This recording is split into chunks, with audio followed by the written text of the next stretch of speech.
Hello बच्चों, कैसे हो आप सभी बेटा।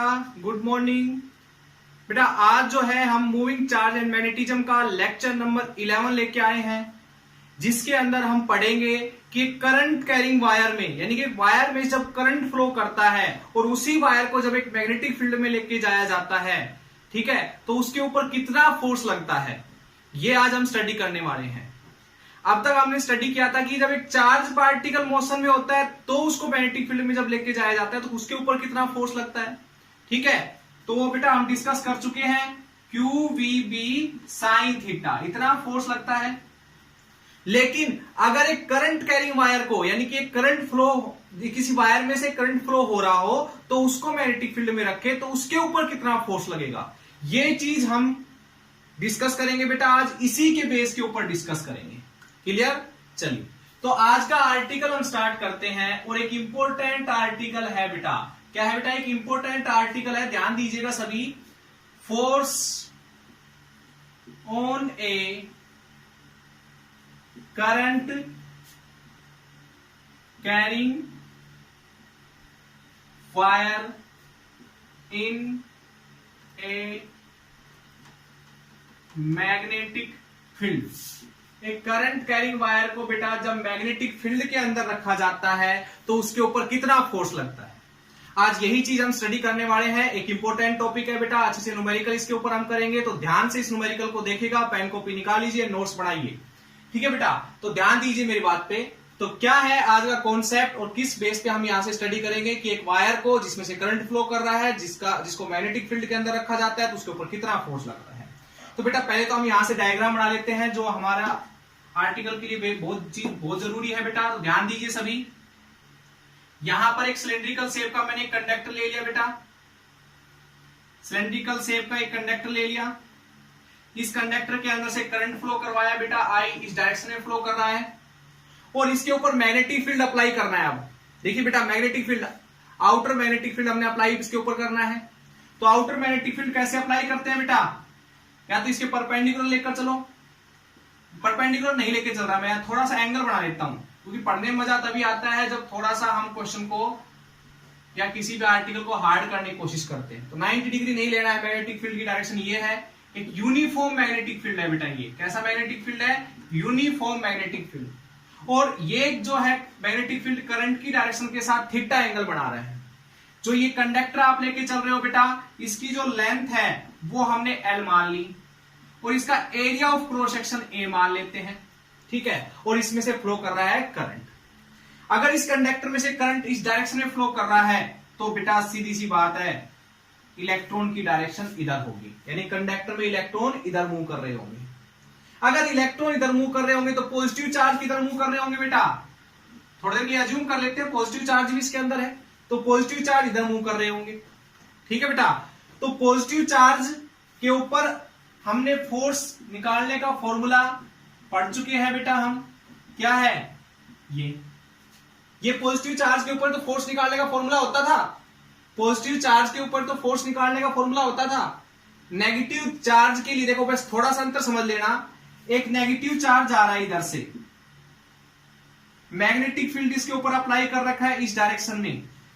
देखिए बेटा, अब तक हम right hand palm rule discuss करते आए हैं, तो राइट हैंड पाल्म रूल के अकॉर्डिंग जो आपकी उंगलियां होती है बेटा वो किधर होनी चाहिए? मैग्नेटिक फील्ड की डायरेक्शन में, और जो अंगूठा है वो चार्ज की डायरेक्शन में होना चाहिए, चार्ज इधर मूव कर रहा है। तो फोर्स हमारा हथेली की तरफ लगता है, यानी कि बाहर की साइड लगना चाहिए इस नेगेटिव चार्ज के ऊपर force, right hand thumb rule, right hand palm rule के अकॉर्डिंग होना चाहिए कि नहीं होना चाहिए?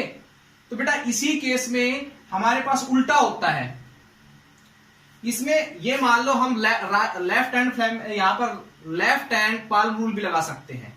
नेगेटिव चार्ज के केस में उल्टा होगा, देखो चार्ज की पोलरिटी चेंज हो गई तो फोर्स की डायरेक्शन भी चेंज हो जाएगी, सीधी सी बात है।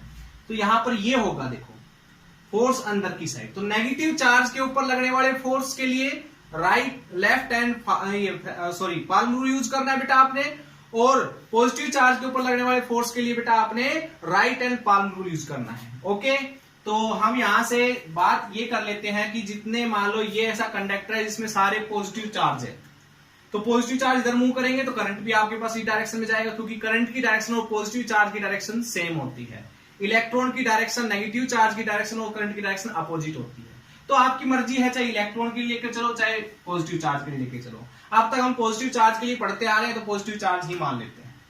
ठीक है बेटा, हमने जो मैग्नेटिक फील्ड अप्लाई किया है वो कुछ ना कुछ एंगल बना के, यानी कि जो करंट है, यानी कि जिधर पॉजिटिव चार्ज चल रहे हैं उसके साथ हमने मैग्नेटिक फील्ड अप्लाई किया थीटा एंगल बना के, ये बोल सकते हो।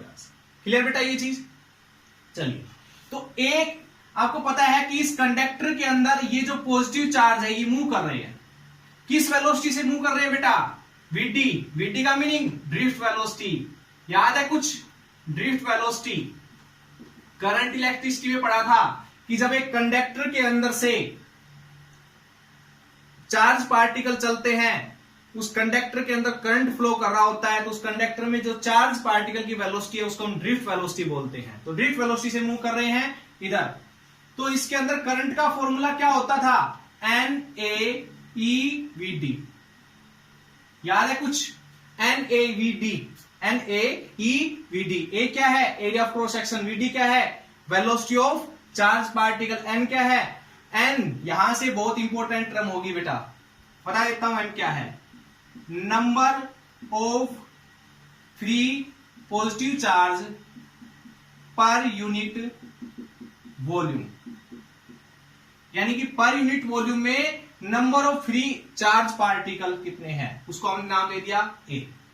ठीक है बेटा, एक चीज और, इसका वॉल्यूम कितना है बेटा? पूरे का वॉल्यूम कितना है?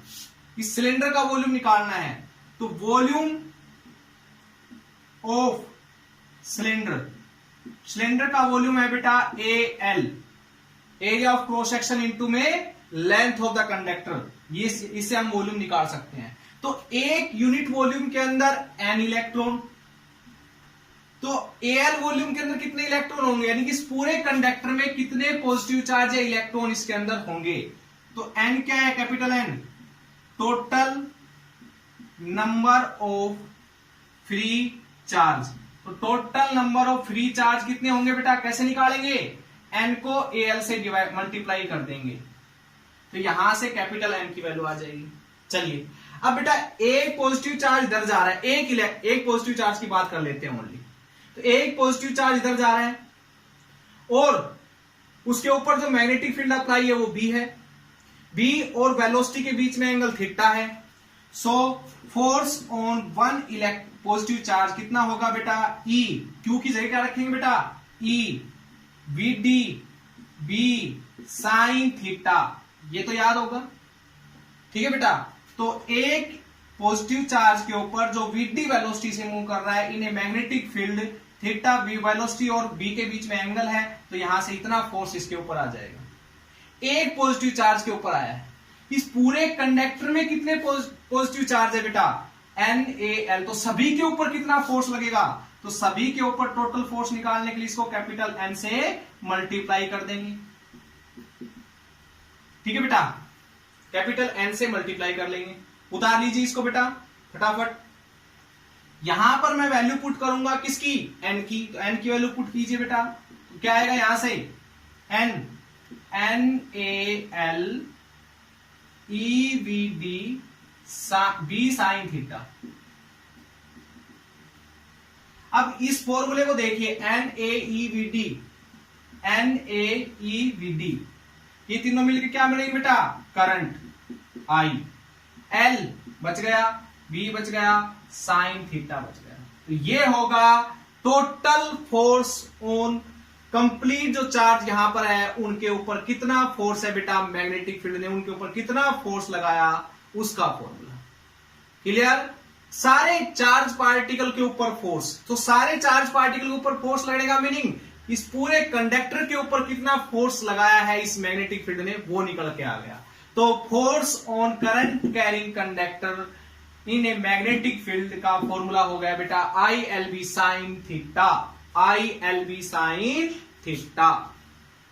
ठीक है बेटा, अब देखिए इसको साफ कर रहा हूं मैं फटाफट। वीडियो को पॉज कीजिए और इसको कंप्लीट सोल्व की उतार लीजिए बेटा, और स्क्रीनशॉट ले लिया करो आप। देखिए बेटा साफ कर रहा हूं मैं इसको। अब यहां से समझना, जो L है वो एक वेक्टर है क्या?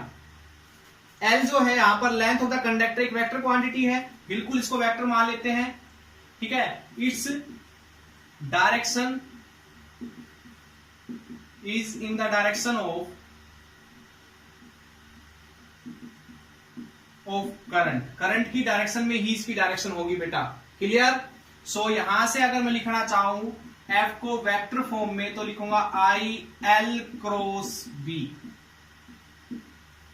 समझ गए बेटा, L क्रॉस बी।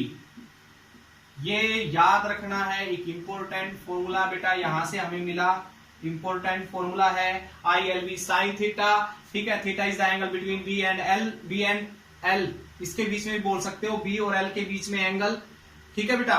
और ये मान लेते हैं कि आई और एल दोनों मिलके एल को वेक्टर क्वांटिटी बढ़ा रहे हैं, ठीक है बेटा।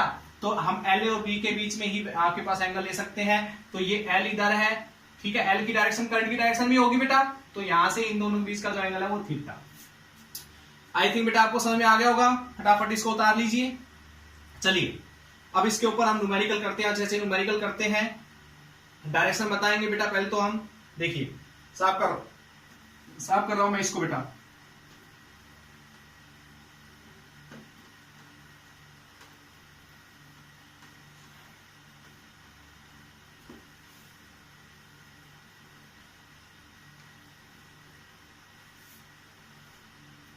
देखिए बेटा, क्वेश्चन नंबर फर्स्ट,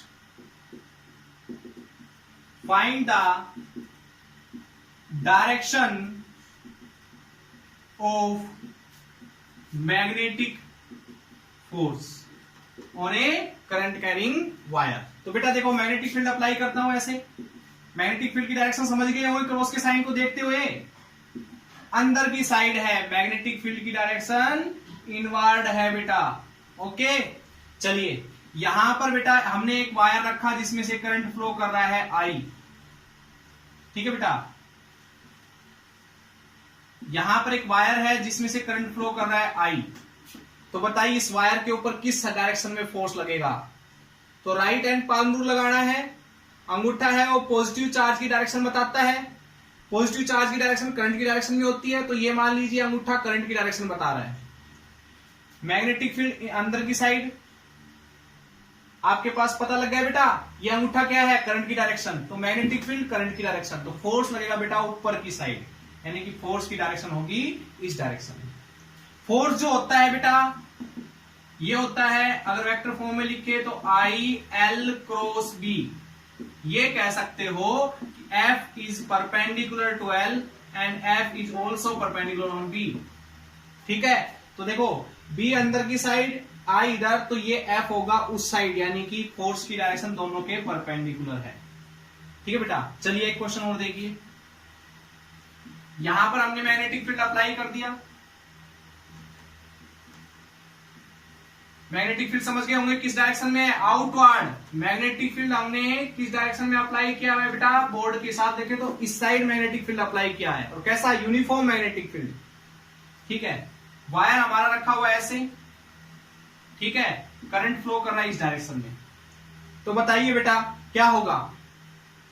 तो देखिए ऐसे करंट नीचे की side, magnetic field sorry outward है बेटा, तो हम ऐसे ले सकते हैं ना, ऐसे देखो करंट नीचे की साइड है, ठीक है, और मैग्नेटिक फील्ड बाहर की साइड, तो फोर्स लगेगा उस डायरेक्शन में, यानी कि फोर्स लगेगा इस डायरेक्शन में बेटा। जो ये है ये होगी हमारी फोर्स की डायरेक्शन, ओके। तो ये था कुछ। देखिए अगला ही क्वेश्चन देखिए इसी के अंदर, एक बार फिर से देखिए बेटा। करंट की डायरेक्शन में जो है आपके पास फोर्स की डायरेक्शन पता कर लोगे आप आराम से। करंट की डायरेक्शन के अकॉर्डिंग मैग्नेटिक फील्ड के अंदर फोर्स की डायरेक्शन पता करनी आ जाएगी, ओके। आप देखिए बेटा, मान लीजिए एक वायर है, ये आपके पास ए बी कोई वायर है जो इस लाइन के साथ एंगल 30 डिग्री बना रहा है, ठीक है, और इसमें करंट फ्लो कर रहा है आई। तो यहां पर बताइए मैग्नेटिक फोर्स की डायरेक्शन क्या होगी बेटा? तो मैग्नेटिक फोर्स की डायरेक्शन यहां पर क्या होगी? मैग्नेटिक फोर्स की डायरेक्शन, तो आपने क्या कैसे निकालोगे मैग्नेटिक फोर्स? पहले मैग्नेटिक फोर्स निकाल लेते हैं। ILB साइन, यहां पर 30 डिग्री रखेंगे, फोर्स आ जाएगा इस वायर के ऊपर, क्योंकि इसके साथ इसने 30 डिग्री एंगल बनाया हुआ है। नहीं बेटा ये नहीं आएगा, एक बात याद रखना। क्यों? क्योंकि हमें एक चीज मालूम है कि हमने L और B के बीच में एंगल लेना है, ये जो थीटा यहां पर रखा जाता है। तो L क्या है? इधर है, और मैग्नेटिक फील्ड अंदर की साइड। भाई देखिए मैग्नेटिक फील्ड अंदर की साइड, और ये जो आपके पास कंडक्टर ये ऐसे रखा है, तो एंगल देखिए दोनों बीच में कितने डिग्री का? 90 का एंगल।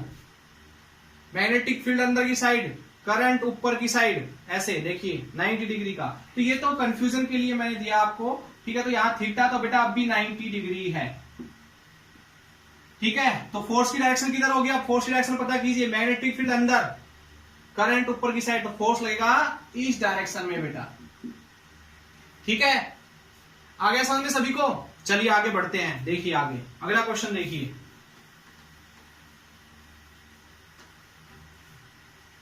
फोर्स निकालेंगे, फोर्स निकालेंगे वायर के ऊपर, ध्यान दीजिए। क्वेश्चन नेक्स्ट क्वेश्चन देखिए बेटा, फोर्स निकालेंगे एक वायर के ऊपर, और वायर की शेप का है, देखिए ध्यान से बेटा। मैग्नेटिक फील्ड अप्लाई कर रखा हमने ऐसे,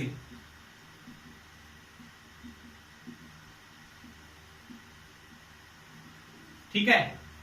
मैग्नेटिक फील्ड अप्लाई कर रखा है हमने, ओके। और यूनिफॉर्म मैग्नेटिक फील्ड है, यूनिफॉर्म मैग्नेटिक फील्ड, ये जरूर ध्यान रखना, क्योंकि आज हम नॉन यूनिफॉर्म मैग्नेटिक फील्ड के ऊपर भी डिस्कस करेंगे, ठीक है। तो यूनिफॉर्म मैग्नेटिक फील्ड की बात हम यहां से कर रहे हैं। तो देखिए बेटा, एक वायर ले लिया हमने, इस शेप का वायर है, इसमें से करंट फ्लो कर रहा है I, A, B और C। तो करंट ऐसे गया, ऐसे फ्लो करके इधर गया, तो करंट की डायरेक्शन ये होगी, ठीक है। करंट के और मैग्नेटिक फील्ड के बीच में तो अब भी एंगल 90 डिग्री का है। तो देखो बेटा, ये मैग्नेटिक फील्ड अंदर, करंट ये, तो फोर्स लगेगा इसके ऊपर इस डायरेक्शन में, ठीक है। फोर्स लगेगा इस डायरेक्शन में। यहां पर एक लाइन खींच लेता हूं, ये जो एंगल है ये हम मान लेते हैं बेटा 60 डिग्री का है। कितने का मान लेते हैं? 60 डिग्री का बेटा। तो ये भी हो जाएगा 60 डिग्री का, नीचे वाला भी हमने 60 डिग्री का मान लिया। चलिए, तो पहले तो हम पता कर लेते हैं कि फोर्स की डायरेक्शन क्या होगी। तो फोर्स की डायरेक्शन देखिए बेटा, मैग्नेटिक फील्ड अंदर, करंट ऊपर, तो फोर्स इस डायरेक्शन में, यानी कि फोर्स की डायरेक्शन होगी ये। अब इस वाले वायर में देखिए, बीसी वायर के अंदर, तो करंट ऊपर की साइड, मैग्नेटिक फील्ड अंदर, तो फोर्स इस डायरेक्शन में, परपेंडिकुलर होगा एल के, फोर्स, तो फोर्स की डायरेक्शन ये होगी बेटा। अब हमसे पूछे कि टोटल फोर्स बताइए इस वायर के ऊपर कितना लग रहा है, ठीक है बेटा। तो टोटल फोर्स आपने यहां से बताना है। तो एक काम करो, इसको 30-30 ले लो, 30 डिग्री और 30 डिग्री, ठीक है बेटा, क्लियर। चलिए अब देखिए बेटा, आगे पढ़ लेगा। अब यहां से काम करते हैं, इसको हम ऐसे जोड़ लेते हैं, थोड़ा नीचे की साइड लीजिए बेटा, ऐसे हम इसको जोड़ देते हैं, इस लाइन के साथ हमने इसको ऐसे कनेक्ट, ठीक है। अब देखिए, इसी वायर के ऊपर इधर भी फोर्स लग रहा है, और इसी वायर पे इधर भी फोर्स लग रहा है, नहीं पूरे वायर पे दो फोर्स लग रहे हैं, और दोनों सेम डायरेक्शन में नहीं है, एक इधर और एक इधर। तो दोनों का रिजल्टेंट निकालना जरूरी है बेटा यहां पर। तो दोनों का रिजल्टेंट कितना आएगा ये निकालेंगे अब हम, ठीक है। दोनों फोर्स का रिजल्टेंट निकालने के लिए क्या करना है बेटा, देखिए ये परपेंडिकुलर, तो ये भी 90 डिग्री का एंगल, ये भी 90 का, तो 60, 90, 90, 180, 60 पे क्वाड्रिलेटर बढ़ गई, ये क्वाड्रिलेटर बढ़ गई, तो 60 प्लस, ठीक है, 90 प्लस 90, और प्लस ये एंगल कितने डिग्री का है, थीटा मान लेते हैं, थीटा 360 डिग्री होगा बेटा।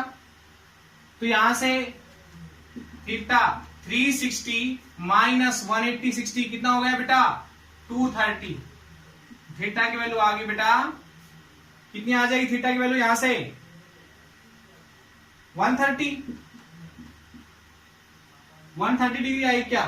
दोबारा देखिए, सॉरी ये 240 आएगा, गलती होगी बेटा, ध्यान दीजिए, 120 डिग्री। तो थीटा जो है हमें 120 डिग्री मिल गया बेटा। ठीक है, एक लाइन खींच लेता हूं, यहां पर ध्यान दीजिए। तो ये यानी कि ये कह सकते हो कि बेटा ये जो है 60 डिग्री और नीचे वाला भी 60 डिग्री, पूरा 120 डिग्री का है, तो 60-60 मान ले। अच्छा, ये फोर्स इधर लग रहा है एफ फोर्स, तो इधर रिजोल्व करें एफ साइन थीटा, और इसके दो कंपोनेंट में तोड़ देते इस फोर्स को, एफ साइन थीटा और इधर एफ कोस थीटा। ऐसे इस फोर्स को भी दो कंपोनेंट में तोड़ लेते हैं, एफ साइन थीटा और इधर क्या नाम देंगे, एफ कोस थीटा। क्लियर बेटा? अब देखिए, इस वायर की लेंथ और इस वायर की लेंथ, इस वायर के ऊपर मैग्नेटिक फील्ड और इस वायर के ऊपर मैग्नेटिक फील्ड, और इसके अंदर करंट और इसके अंदर करंट, सब कुछ क्या है बेटा, सेम है। सो फोर्स इसके ऊपर F माना, तो इसके ऊपर हमने फोर्स F मान लिया, इसलिए F साइन थीटा और F साइन थीटा दोनों की डायरेक्शन क्या है, अपोजिट है। तो क्या हो जाएगा, एक दूसरे को क्या कर देंगे बेटा, ये तो एक दूसरे को कैंसिल कर देंगे, यानी कि यहां से रिजल्टेंट मिलने वाला नहीं है। यहां पर देखिए बेटा, इस डायरेक्शन में ले लिया, गलती से बेटा इस डायरेक्शन नहीं है, ये होगा, रिजोल्व करेंगे तो F cos थीटा इधर आएगा, तो दो F cos theta, total force निकालने के लिए क्या करेंगे, F cos theta plus F cos theta add कर देंगे, 2F cos थीटा। F की वैल्यू कितनी है बेटा, एक के ऊपर निकाल लो, ILB cos ILB sine theta. Theta क्या है बेटा, इस करंट के और मैग्नेटिक फील्ड के बीच में एंगल जो 90 डिग्री का है, इनटू में cos 60 डिग्री, क्योंकि बेटा यहां पर जो हमने थीटा माना है ये 60 डिग्री का है, आपको पता नहीं ये चीज 60 डिग्री का है। ठीक है, तो यहां से cos 60 रखेंगे, तो 2ILB cos 60 की वैल्यू कितनी होती है, 1/2 कैंसिल, FT की वैल्यू क्या आ गई बेटा, IL। तो ये आ गया फोर्स इस कंडक्टर के ऊपर। कंडक्टर कैसा था बेटा, इस शेप का था। ओके, आगे बात समझ में। अब इसी को दूसरे कॉन्सेप्ट से पढ़ने की कोशिश करेंगे। देखिए बेटा, इसी को दूसरे कॉन्सेप्ट से पढ़ने की कोशिश करेंगे, और ये इंपॉर्टेंट होगा ये कॉन्सेप्ट, जिससे आप अच्छे से ऐसे न्यूमेरिकल निकाल सकते हो। ये तो हमारे पास मैथमेटिकल तरीका भी बोल सकते हैं, दूसरा भी मैथमेटिकल, लेकिन उसका कॉन्सेप्ट थोड़ा सा अलग है। ठीक है, अगर इसी के ऊपर फोर्स निकालना हो, देखो बेटा ये कंडक्टर कुछ इस शेप का था, ये इसकी लेंथ, करंट आई फ्लो कर रहा था, इधर आई फ्लो कर रहा था, लेंथ इसकी एल थी और इसकी भी एल थी, ये एंगल 60 डिग्री का था, पता है ना, देखो 30 + 30 60 डिग्री। हम इसको ऐसे ज्वाइन कर लें, तो ये 60 का, तो ये भी बेटा 60-60 होंगे, हाफ बिल्कुल बराबर बराबर होंगे, सीधी सी बात है, क्योंकि ये लाइन बिल्कुल हमने ऐसे डाली, दोनों की लेंथ इक्वल है, तो ये एंगल भी क्या होंगे बेटा, इक्वल होंगे, 60-60। तो एक ऐसी ट्रायंगल बन गई, इक्विलेटरल ट्रायंगल बन गई। इसकी लेंथ L, इसकी लेंथ L, तो इक्विलेटरल ट्रायंगल में तीसरी साइड की भी लेंथ सेम ही होती है, तो L होगी। ठीक है, इसके ऊपर हम मैग्नेटिक फील्ड अप्लाई करें, इसको साफ कर दें थोड़ी देर के लिए, हमें एक नया कंडक्टर मिल गया जिसकी डायरेक्शन ये मान लेते हैं। ठीक है, जिसमें करंट मान लो ये फ्लो कर रहा हो, इसके ऊपर मैग्नेटिक फील्ड अप्लाई कर दिया बेटा हमने, तो इसके ऊपर हमने मैग्नेटिक फील्ड अप्लाई किया, इसके ऊपर फोर्स की डायरेक्शन मिल गया बेटा, देखिए इस डायरेक्शन में। ठीक है, तो हमें यहां से फोर्स निकालना हो इस वायर के ऊपर, तो कैसे निकालेंगे, ILB साइन थीटा। थीटा किसके बीच में एंगल, तो यहां से मैग्नेटिक करंट और मैग्नेटिक फील्ड 290 है, तो हटा दो इसको, तो ये आ गया। अच्छा, यहां से और इस फोर्स के बीच में देखिए क्या कुछ आया अलग से, सेम ही है बिल्कुल। तो कहने का मीनिंग, चाहे इन दोनों वायर के ऊपर फोर्स निकाल लो, अलग अलग रिजल्टेंट वाले कॉन्सेप्ट यूज करके निकाल लो, या फिर इन दोनों का एक आपके पास रिजल्ट है, इनकी जो आपके पास क्लोज्ड, देखो ये ट्रायंगल शेप का है, इनकी जो ये शॉर्टेस्ट बेटा, इन दोनों एंड की जो शॉर्टेस्ट डिस्टेंस है उसके ऊपर निकाल लो, मैग्नेटिक फोर्स सेम ही आने वाला है। और देखिए मैग्नेटिक फोर्स की डायरेक्शन इधर, और इसमें भी देखो टोटल फोर्स जो मिलेगा F cos थीटा, यानी कि इस डायरेक्शन में मिलने वाला है टोटल फोर्स जो है, तो इसमें भी देखिए। तो ये आई थिंक आपको समझ में आएगा, यही कॉन्सेप्ट अब यूज करूंगा बेटा मैं हर जगह पर। ठीक है, देखिए एक अच्छा सा न्यूमेरिकल इसको ऊपर और कर लेते हैं, आपको जल्दी समझ में आ जाएगा जो सेकंड कॉन्सेप्ट हमने बताया है। देखिए बेटा, हमने मैग्नेटिक फील्ड अप्लाई किया, इसके अंदर एक हाफ सर्कुलर शेप का वायर रखे जिसमें से करंट फ्लो कर रहा है I, अब इसके ऊपर फोर्स किस डायरेक्शन में लगेगा और फोर्स की वैल्यू क्या होगी, तो बड़ा मुश्किल है निकालना। देखो इस छोटे से हिस्से पे जो है फोर्स इस डायरेक्शन में लगेगा, इस छोटे से हिस्से फोर्स इस डायरेक्शन में, इस छोटे से हिस्से फोर्स इस डायरेक्शन में, इस छोटे से हिस्से फोर्स इस डायरेक्शन में, इस छोटे से हिस्से फोर्स इस डायरेक्शन में। तो बेटा यहां से देखिए फोर्स कितने हैं, हर छोटे छोटे हिस्से का अगर फोर्स निकाले तो बहुत सारे फोर्स यहां पर मिलेंगे, और सभी फोर्स का रिजल्टेंट कितना होगा वो बड़ा मुश्किल होगा निकालना। तो एक काम करेंगे, हमने कहा कि कोई भी वायर है उसके दोनों एंड के शॉर्टेस्ट डिस्टेंस पता कर लो, ठीक है। इसकी जो रेडियस है वो आर मान लेते हैं, शॉर्टेस्ट डिस्टेंस पता कर लो। तो शॉर्टेस्ट डिस्टेंस कितना होगा यहां से, उसी को हम एल मान लेंगे। और मैग्नेटिक फील्ड कैसे निकालते, फोर्स कैसे निकालते हैं बेटा, F is equals to I L B sine 90 degree. 90 क्यों ले रहे हो बेटा, क्योंकि एल के और मैग्नेटिक फील्ड के बीच में 90 डिग्री एंगल है। तो यहां से देखिए आई तो करंट रहेगा बेटा, एल क्या है, एल क्या लेके चलना है बेटा, आपने हमेशा मैंने बताया, अभी पीछे सोल्व करके बताया आपको। कोई भी कैसा भी आपके पास कंडक्टर हो, उसके जो दो एंड होते हैं उनके बीच का शॉर्टेस्ट डिस्टेंस यानी कि डिस्प्लेसमेंट भी बोल सकते हो आप इसको, यानी करंट ऐसे घूम के जाए इस पॉइंट पे, ठीक है, गया तो ए से बी पर ही है ना, चाहे वो ऐसे घूम के गया हो, तो हमने ए से बी का ही शॉर्टेस्ट डिस्टेंस लेके चलना है। तो एल की जगह रखेंगे 2r बी, तो ये आ जाएगा बेटा magnetic force on this half circular current carrying conductor. Okay, आगे बेटा बात समझ में, चलिए आगे बढ़ते हैं। अब हम बात करेंगे क्लोज लूप की बेटा। क्लोज लूप लेके चलते हैं एक मैग्नेटिक फील्ड के अंदर, जिसमें से करंट फ्लो करेगा आई।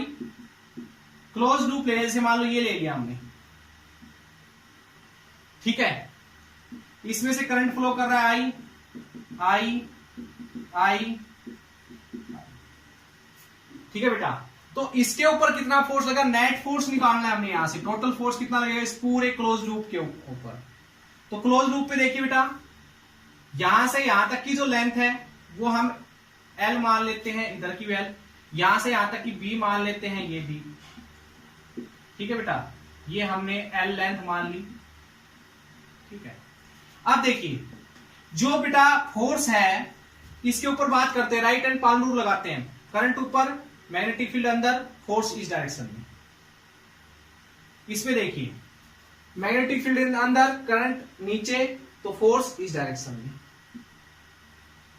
करंट इधर, मैग्नेटिक फील्ड अंदर, तो फोर्स इस डायरेक्शन में। एफ एफ इसको F1 नाम दे देते हैं बेटा, इसको F2 और इसको F3। देखिए बेटा मैग्नेटिक फील्ड अंदर, करंट इस डायरेक्शन में, फोर्स ऊपर की साइड लगेगा F4। तो ध्यान दीजिए बेटा, यहां से देखो इन दोनों की लेंथ कैसी है, सेम, इन दोनों की लेंथ कैसी है, सेम, इन दोनों के ऊपर मैग्नेटिक फील्ड कितना अप्लाई हो रहा है, सेम। तो इन दोनों के ऊपर लगने वाले फोर्स क्या होंगे, इक्वल बट अपोजिट, तो एक दूसरे का रिजल्टेंट क्या होगा इन दोनों फोर्स का, जीरो। ऐसे ही इन दोनों फोर्सेस का भी रिजल्टेंट क्या होगा बेटा, जीरो। तो नेट फोर्स कितना होगा इस कंडक्टर पे, जीरो होगा। आगे बात समझ में। तो क्लोज लूप कैसे भी हो, सबके ऊपर जो नेट फोर्स होता है in a magnetic field, close loop जिनके अंदर से करंट फ्लो कर रहा हो, तो मैग्नेटिक फील्ड के अंदर जब उनको रखे तो उनके ऊपर नेट फोर्स बेटा हमेशा जीरो आता है। बस याद रखना आपके पास यूनिफॉर्म मैग्नेटिक फील्ड होना चाहिए।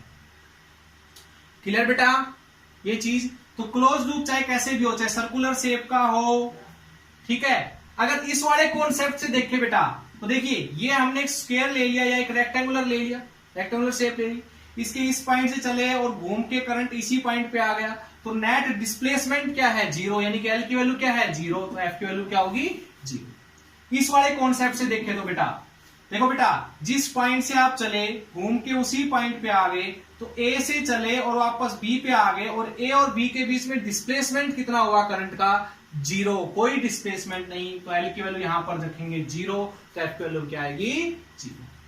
याद रख लेना बेटा इस चीज को। आगे देखिए,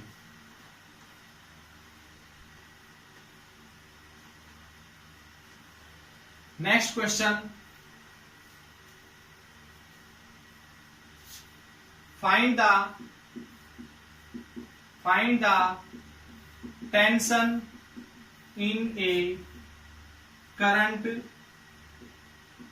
कैरिंग कंडक्टर। एक करंट कैरिंग कंडक्टर में बेटा टेंशन कितनी होगी, खिंचाव। देखिए बेटा थोड़ी देर अज्यूम करके चलो, ये कुछ ऐसा है, मैग्नेटिक फील्ड हमने अप्लाई किया और इसके अंदर कुछ ऐसी शेप का हमने क्या रख दिया बेटा, एक कंडक्टर रख दिया ऐसी शेप का, मतलब एक वायर है और वायर में से हम करंट फ्लो करवा रहे हैं बेटा ऐसे। वायर के अंदर से करंट फ्लो करवाया, ठीक है, और वायर को हमने मैग्नेटिक फील्ड में रख दिया। थोड़ी देर बाद पता है कैसा ये वायर कैसा हो जाएगा, थोड़ी देर बाद अगर पता करें तो ये वायर कुछ ऐसा हो जाएगा। देखिए मैक्सिमम एरिया कवर करने की कोशिश करेगा बेटा, ये सर्कुलर शेप में हो जाएगा ये, क्योंकि आपको पता है जब इसमें से करंट ऐसे फ्लो करेगा तो फोर्स इधर लगेगा, फोर्स ऊपर लगेगा, फोर्स इधर लगेगा, फोर्स नीचे की साइड लगेगा, तो वो फोर्स क्या कर देगा, इसको खींच के इसका एरिया बढ़ा देगा। और कोई भी close loop maximum area cover करता है बेटा, वो सर्कुलर शेप में आकर ही मैक्सिमम एरिया कवर करने की कोशिश करता है, ठीक है। तो ये वायर खींच के बिल्कुल सर्कुलर शेप ले लेगा कि नहीं ले लेगा।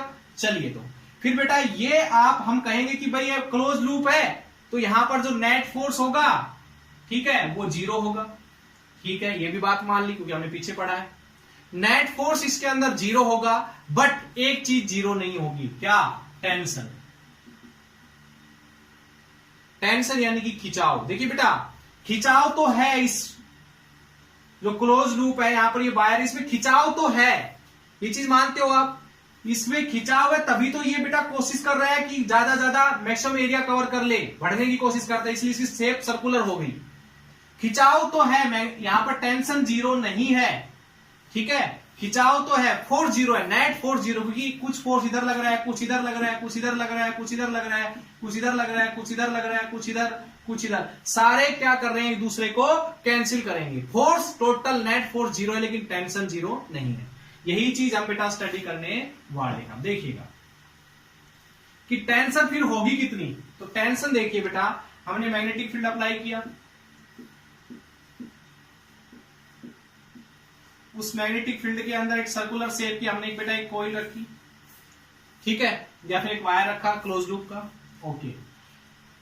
देखिए बेटा हम इसका एक छोटा सा हिस्सा ले लेते हैं, बिल्कुल स्मॉल पार्ट, ये जो है देखो बिल्कुल स्ट्रेट लाइन सा दिखाई दे रहा है, सेंटर इसका ये है, सेंटर के साथ इसने एंगल भी बहुत स्मॉल बना रखा है, तो इससे रिंग की एक छोटी सी बेटा लेंथ ले लेते हैं DL, इसको जूम कर देते हैं, यानी कि बाहर निकालिए, इसको थोड़ा सा बड़ा दिखा देते हैं इसको, ये जो DL है इसको थोड़ा सा हमने बेटा बाहर निकाल के ऐसे थोड़ा बड़ा करके दिखा दिया, क्योंकि हम इसी को पढ़ना है, टेंशन कितनी है ये निकालनी है बेटा, ठीक है। ये सेंटर हो गया, सेंटर के साथ लेंथ स्मॉल है बेटा, DL लेंथ है इस वायर की, जिसमें से करंट फ्लो कर रहा है इस डायरेक्शन में, इसका छोटा सा हिस्सा बेटा हमने बाहर निकाले, छोटे से हिस्से पे टेंशन निकाल लेते हैं, उतनी ही टेंशन बेटा पूरे वायर के ऊपर होगी, तो टेंशन निकालना ही है। देखो बेटा आपने कभी सर्कल बनाया है, ऐसे हाथ पकड़ के एक दूसरे का सर्कल बनाते हो आप, जब सर्कल बनाते हो तो दूर दूर होते चले जाते हो, यानी कि जितना बड़ा सर्कल बन सकता है उतना बनाने की कोशिश करते हो, ठीक है, हाथ पकड़ के ऐसे। तो उस केस में क्या होता है कि आपके हाथ खींच रहे होते हैं, ठीक है भाई, एक दूसरे के हाथ खींच रहे होते हो ना आप, या आपके हाथ कोई खींच रहा होता है, तो जो सर्कल बनता है उसमें जो टेंशन होती है वो इस डायरेक्शन में होती है, ठीक है, टेंशन जो होती है वो इस डायरेक्शन में होती है। भाई आपके हाथ जो है वो तो ऐसे ही है ना, वो हाथ तो इधर ही खींचेंगे ना, भाई दूसरा बंदा जो यहां खड़ा है वो आपके हाथ इधर खींचेगा, एक बंदा इधर खड़ा है वो आपका हाथ इधर खींचेगा। DL स्मॉल पार्ट है, इसमें से करंट फ्लो कर रहा है I, तो मैग्नेटिक फील्ड ने देखो करंट इधर, मैग्नेटिक फील्ड अंदर था, तो फोर्स किस डायरेक्शन में लगाया बेटा, ऊपर वाली डायरेक्शन में, फोर्स इधर लग रहा है, कौन सा, मैग्नेटिक फोर्स इस DL पार्ट के ऊपर, और इसके दोनों किनारों पे जो है वो टेंशन आपने इधर ले ली। ये एंगल जो है बेटा हम यहां से एक लाइन खींच लेते हैं, ये एंगल मान लेते हैं d थीटा, तो ये भी हमारा बहुत स्मॉल होगा, क्योंकि स्मॉल पार्ट लेके चल रहे हो DL, तो एंगल भी बहुत स्मॉल होंगे, d थीटा हमने एंगल यहां पर मान लिया, ठीक है। अच्छा देखिए यहां से मैं एक लाइन खींच रहा हूं ऐसे, यहां से भी एक लाइन खींच रहा हूं ऐसे, ठीक है बेटा। देखिए ये वाली जो लाइन है वो इसके ऊपर परपेंडिकुलर है, ठीक है, ये जो टेंजेंट है ना ये रेडियस हो गई, तो रेडियस जो है वो टेंजेंट पे क्या है बेटा, परपेंडिकुलर है। ठीक है, ओके, ये वाली जो लाइन है ये इसके ऊपर परपेंडिकुलर है, इसके ऊपर ये परपेंडिकुलर है, तो ये इसके, तो ये वाला एंगल भी क्या होगा बेटा, डी थीटा होगा। ठीक है, ये एंगल भी क्या होगा बेटा, डी थीटा होगा, क्योंकि ये वाली लाइन जो है इसके ऊपर परपेंडिकुलर, ये वाली जो है इसके ऊपर परपेंडिकुलर है, ये वाली लाइन किसके ऊपर, इस वाले के ऊपर, इस वाली लाइन के ऊपर, और ये वाली लाइन देखो इधर से डी थीटा इधर गए, तो ये वाली लाइन इसके ऊपर परपेंडिकुलर, इसके ऊपर यानी कि इसके ऊपर, इसको अगर ऐसे बढ़ाऊं तो परपेंडिकुलर, तो दोनों के बीच में जितना एंगल होगा तो इन दोनों के बीच में भी उतना ही एंगल होगा बेटा। बेसिक मैथ है, बिल्कुल ज्यादा कुछ सोचने की ज्यादा जरूरत नहीं है। तो डी थीटा एंगल यहां पर होगा। अच्छा एक काम करते हैं, यहां से एक लाइन खींच लेते हैं इधर, यहां से भी एक लाइन खींच लेते हैं इधर, टी को दो हिस्सों में डिसॉल्व कर लेते, टी कोस थीटा और डी थीटा हो जाएगा बेटा इधर, और इधर टी साइन डी थीटा हो जाएगा। ऐसे ही इसको देखिए, इधर भी टेंशन उतनी होगी टी, चलिए ये हो जाएगा टी कोस डी थीटा, और ये हो जाएगा टी साइन डी थीटा। इधर जितनी टेंशन है उधर इतनी टेंशन है, दोनों का दूसरे को क्या कर देगी बेटा, कैंसिल कर देगी। ये दोनों टेंशन देखो एक डायरेक्शन में है, तो टोटल टेंशन जो होगी वो इस डायरेक्शन में होगी, और क्या होगी, 2t साइन डी थीटा। भाई दोनों का जो रिजल्टेंट होगा वो 2t साइन डी थीटा होगा, वो दोनों सेम डायरेक्शन में है। और ये किसके इक्वल होगा बेटा, देखिए ये टेंशन किसके इक्वल होगी बेटा, इस फोर्स के इक्वल, F के इक्वल। कौन सा फोर्स, कौन सा फोर्स बेटा, मैग्नेटिक फोर्स। ठीक है, तो ये मैग्नेटिक फोर्स, अब ये F होगा कितना, तो बेटा इन दोनों पॉइंट ए और बी के बीच का शॉर्टेस्ट डिस्टेंस निकाल लेते हैं। तो ए और बी के बीच का जो ये है हिस्सा, ये बेटा क्या है, बहुत स्मॉल है, तो ए बी की वैल्यू यहां से हो चाहे ए बी की वैल्यू शॉर्ट हो, दोनों क्या होगी, सेम ही होगी, यानी कि मैं इस ए बी को डीएल ही नाम दे सकता हूं बेटा, क्योंकि ये हिस्सा डिस्टेंस बहुत कम है। देखिए बेटा ये है डीएल, ये डीएल है, और इसको शॉर्टेस्ट यहां से जोड़ो तो बात तो एक ही है ना, दोनों सेम ही होंगे ना। ठीक है, तो हम यहां से कैसे निकालते हैं बेटा, देखिए आपको एक चीज पता है, रेडियस इनटू में एंगल हमेशा डीएल के इक्वल होगा, यानी आर्क के इक्वल होता है। A B is equals to radius into में एंगल। ठीक है, तो यहां से बेटा ये आ गया शॉर्टेस्ट डिस्टेंस ए बी। तो मैग्नेटिक फील्ड अंदर शॉर्टेस्ट डिस्टेंस के ऊपर कितना फोर्स लगता है बेटा, अभी बताया था पीछे, आई डी एल बी और साइन 90, क्योंकि आपके पास जो करंट है उसके बीच में और मैग्नेटिक फील्ड के बीच में 90 डिग्री एंगल है, तो इसकी वैल्यू यहां पर रखो 2d साइन डी थीटा। ठीक है बेटा, इज इक्वल्स टू आई, बेटा सॉरी यहां पर जो एंगल है देखो बेटा, यहां से यहां तक का जो टोटल एंगल है वो 2 थीटा है, 2d थीटा है, तो 2d थीटा लिख लेना है यहां पर। ठीक है, तो आई यहां पर आ जाएगा dl b, ये f की वैल्यू रख ली बेटा हमने 2t। देखो थीटा अगर स्मॉल हो बेटा, थीटा अगर स्मॉल हो तो sine D theta nearly equal to D theta ही होता है, तो यहां पर डी थीटा रख ले। आई dl की वैल्यू कितनी होगी बेटा, dl की value r into 2 into D theta into B, theta theta 2 से 2 कैंसिल, तो t की वैल्यू आ जाएगी बेटा आई आर बी। तो ये होगी बेटा टेंशन इस क्लोज लूप के अंदर। ठीक है, ये होगी बेटा टेंशन इस क्लोज लूप के अंदर। ठीक है बेटा, क्लोज लूप पर टोटल फोर्स 0, लेकिन टेंशन होती है आई आर बी। ठीक है, खिंचाव जो है इस वायर के अंदर वो है आई आर बी। चलिए एक प्यारा सा न्यूमेरिकल कर लेते हैं बेटा, मैग्नेटिक फोर्स जब यूनिफॉर्म ना, मैग्नेटिक फील्ड यूनिफॉर्म ना हो तब, तो मैग्नेटिक फील्ड यूनिफॉर्म ना हो तब क्या होगा, देखिएगा बेटा ध्यान से।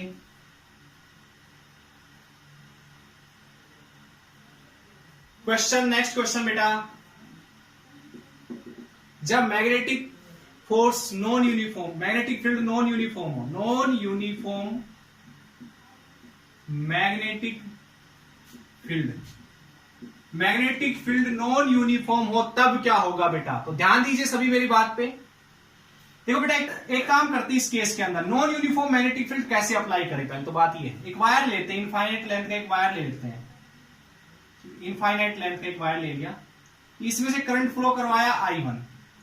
तो आपको पता है इसके चारों तरफ, बायो-सावर्ट्स लॉ में पढ़ा था, इसके चारों तरफ मैग्नेटिक फील्ड रिवॉल्व करेगा राइट एंड थंब रूल के अकॉर्डिंग। तो इसके पास यहां अब इसके इस पॉइंट पे मैग्नेटिक फील्ड निकालें, ए डिस्टेंस पे कोई पॉइंट है तो इसके ऊपर मैग्नेटिक फील्ड कितना होगा, पता है formula, magnetic field due to a current carrying wire at distance a कितना होगा, म्यू नॉट 2I1 4 पाई ए, ये होगा बेटा।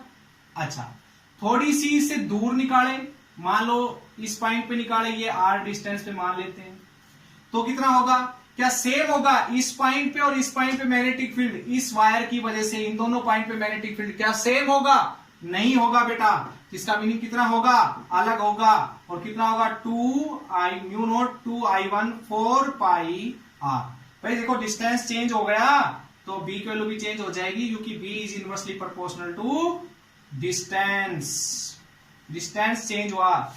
तो इस केस में मैग्नेटिक फील्ड नॉन यूनिफॉर्म हो सकता है, हर पॉइंट पे जितना दूर जाओगे मैग्नेटिक फील्ड डिक्रीज होता जाएगा। तो इस केस में बेटा मैग्नेटिक फील्ड निकालना नहीं है बेटा, हमने अप्लाई करना है। यहां से पता हो गया कि एक इनफाइनाइट वायर का लेंथ हमने लिया, इनफाइनाइट लेंथ का एक वायर लिया बेटा हमने, और इसके अंदर से करंट फ्लो करवाया I1। तो इसके चारों तरफ जो मैग्नेटिक फील्ड होगा वो नॉन यूनिफॉर्म होगा, इसके करंट की वजह से मैग्नेटिक फील्ड। तो यहां पर एक वायर रख लेते हैं, इसके अंदर से करंट फ्लो कर रहा है I2। तो इसके इस पॉइंट पे और इस पॉइंट के ऊपर इस पॉइंट पे और इस पॉइंट के ऊपर बेटा मैग्नेटिक फील्ड कितना लगेगा, तो क्या इस वायर का मैग्नेटिक फील्ड, देखो हमने इसके ऊपर मैग्नेटिक फील्ड अप्लाई करना है, तो वो मैग्नेटिक फील्ड का काम कौन करेगा, इस वायर का मैग्नेटिक फील्ड, जो इस पॉइंट के ऊपर और इस पॉइंट के ऊपर उसकी वैल्यूज अलग अलग होगी, यानी कि हर पॉइंट पे मैग्नेटिक फील्ड अलग अलग होगा, यूनिफॉर्म नहीं होगा, नॉन यूनिफॉर्म मैग्नेटिक फील्ड होगा बेटा। तो नॉन यूनिफॉर्म मैग्नेटिक फील्ड समझ में आ गया कैसे अप्लाई करना है। तो अब ये बताइए इस करंट कैरिंग वायर के ऊपर कितना फोर्स होगा, वो निकालना है बेटा। तो निकाले फिर, चलिए तो मान लेते हैं इसका ए हिस्सा जो है वो ए डिस्टेंस पर है, इस वायर की जो लेंथ है वो एल है, तो बी हिस्सा जो है वो ए प्लस एल डिस्टेंस पर है, ठीक है बेटा, बी हिस्सा, ठीक है। तो हर पॉइंट पे मैग्नेटिक फील्ड अलग अलग है, इस पॉइंट पे कितना मैग्नेटिक फील्ड है, ए पोजीशन पे मैग्नेटिक फील्ड कितना है इस करंट की वजह से, म्यू नॉट 2I1 4 पाई ए, और बी के ऊपर कितना मैग्नेटिक फील्ड है बेटा, म्यू नॉट 2I1 अपॉन में 4 पाई ए प्लस है। तो दोनों पॉइंट पे अलग अलग मैग्नेटिक फील्ड है, लेकिन हमें तो फोर्स निकालना है एफ निकालने के लिए I-L-B sin थीटा। बेटा देखो मैग्नेटिक फील्ड, पहली बात तो मैग्नेटिक फील्ड जो होगा वो परपेंडिकुलर होगा, इस वायर का मैग्नेटिक फील्ड इस वायर के ऊपर परपेंडिकुलर होगा, तो यहां से ये तो टर्म हटा ही दीजिए। बट ये मैग्नेटिक फील्ड की वैल्यू रखें क्या यहां पर, बात तो ये है ना, क्योंकि बी की वैल्यू यहां अलग है, यहां अलग है, यहां अलग है, यहां अलग है, हर पॉइंट पे अलग अलग मैग्नेटिक फील्ड की वैल्यू है, तो फोर्स निकालना इम्पॉसिबल सा काम है बेटा। यहां पर निकालेंगे, देखिए एक काम करते इसका कोई स्मॉल कंपोनेंट ले लेते हैं, इस वायर का स्मॉल कंपोनेंट dx लेंथ ले ली, और दूसरी चीज x डिस्टेंस पर लिया, इस वायर से x डिस्टेंस के ऊपर ये dx लेंथ बेटा हमने ले ली। छोटे से वायर के ऊपर पहले फोर्स निकाल लेते हैं, छोटे से वायर के ऊपर बेटा फोर्स निकाल लेते हैं। तो छोटे से वायर पे फोर्स निकाले, df क्या होगा, I बेटा करंट तो इसमें से I2 फ्लो कर रहा है, इसमें से करंट I2, भाई करंट तो इसी वायर का लेके चलोगे ना, क्योंकि फोर्स इस पे निकाल रहे हो, इनटू में इसकी लेंथ कितनी है इसकी dx, ओके। मैग्नेटिक फील्ड जो इसके ऊपर मैग्नेटिक फील्ड अप्लाई है, तो मैग्नेटिक फील्ड किसका है वो, इस वाले वायर का, तो इस वाले वायर का मैग्नेटिक फील्ड कितना होगा बेटा, म्यू नॉट 2I1 अपॉन में 4 पाई, म्यू नॉट 2I1 अपॉन में 4 पाई, ठीक है। डिस्टेंस कितना है बेटा, x डिस्टेंस पर मैग्नेटिक फील्ड पता करने की कोशिश कर रहे हो, और इनटू में साइन थीटा, तो वो तो परपेंडिकुलर बेटा, मैग्नेटिक फील्ड इस करंट के परपेंडिकुलर, तो साइन थीटा तो हटा ही देना है यहां से।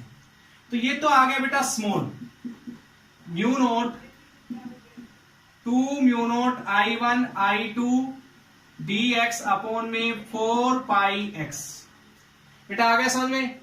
चलिए अब पूरे वायर के ऊपर मैग्नेटिक फील्ड फोर्स निकालते हैं बेटा। तो क्या करेंगे, integration 2 mu naught I1 I2 by 4 pi तो बाहर ले लिया बेटा, इंटीग्रेशन करेंगे dx अपॉन में x का। इंटीग्रेशन कहां से, a डिस्टेंस से लेकर a प्लस l डिस्टेंस तक। f is equals to 2 mu naught I1 I2 upon में 4 पाई dx अपॉन में x का integration log x a plus l। ठीक है बेटा, तो ये आ गया फोर्स हमारे पास। ठीक है, लिमिट पुट कर सकते हो यहां से, तो कर लो बेटा 2 mu naught I1 I2 by 4 pi, limit put करो log a plus l minus log a। तो log a minus log b का formula log a upon b, तो ऐसे लिख सकते हो इसको log a अपॉन में b। तो ये आ जाएगा बेटा टोटल फोर्स। ठीक है, magnetic non uniform magnetic field के अंदर एक वायर को जब हमने रखा। आई थिंक बेटा आपको समझ में आ गया होगा। तो आज का लेक्चर हम यहीं पर समाप्त करते हैं। बहुत ही इंपॉर्टेंट लेक्चर था बेटा, ठीक है, बोर्ड के लिए भी और कंपटीशन एग्जाम के लिए भी। तो okay, thank you so much बेटा।